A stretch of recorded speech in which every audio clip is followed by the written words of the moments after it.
Pedro and Favreau have not been happy since end of season 1 of Mandalorian. Despite what you saw at Star Wars Celebration Japan, and maybe they've put some things behind them, but Favreau and Pedro don't really care for each other. I mean, you saw them standing next to each other at Star Wars Celebration, but you didn't really see them talking a whole bunch to each other. For some reason, Favreau has like some bug up his ass about Pedro Pascal. Don't know what it is. Don't know what Pascal did, whatever.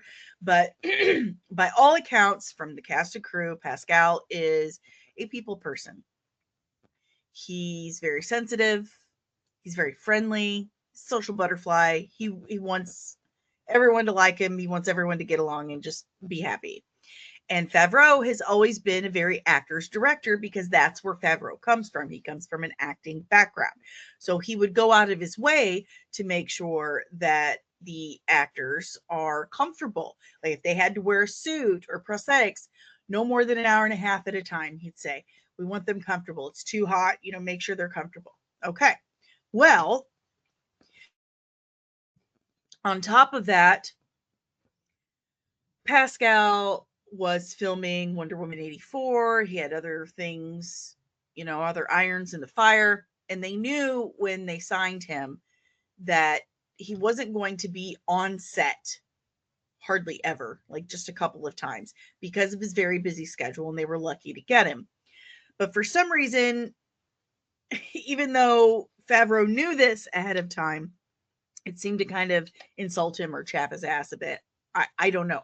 I can't speak on what it is. No one in the cast and crew that I've spoken to is really aware of what it was that irritated Favreau about Pedro Pascal. So, like he would go in to get his hair, makeup, costume, everything, and tell people like, what did I do? Like he's making me, he's not making eye contact with me. He's not really talking to me. He talks about me behind my back like I don't know. And Favreau would tell the crew, keep him in the suit longer, make it heavier, make it really heavy. He wanted him to be uncomfortable. And I can say that, yes, he was. He was nice to Gina Carano. Like he didn't come out and stand up for her like he probably should have, but Pascal was nice and kind to everyone from what I have heard from the people that worked with him. So I can confirm that. Anyway, Favreau was just like, make the suit heavier, make it, leave him in there longer. Just really like going out of his way to make him uncomfortable. And that is what led to that whole, oh, Pascal's mad because he wants his face shown more in the show. That wasn't necessarily it. He's just like, oh my God, this suit is so uncomfortable. I am not trained for this. I'm just an actor. I'm not a suit actor. I'm not a creature performer like Brendan Wayne is, who actually wears the suit. So that got a little misconstrued. But it was his treatment that he received on set. Timothy Oliphant was a dick to him. I'm serious, all this stuff.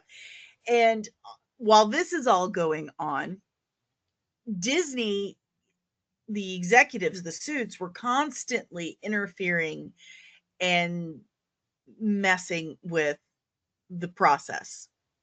They were constantly what's the word I'm looking for? Like tying Jon Favreau's hands. Like, no, you can't do this. No, you can't do that. You have to do this. You have to do that. He didn't want Jack Black and Lizzo in The Mandalorian, but they forced him to do it anyway. So he's been done with all of this for years, as has Pedro Pascal, but they're both under contract.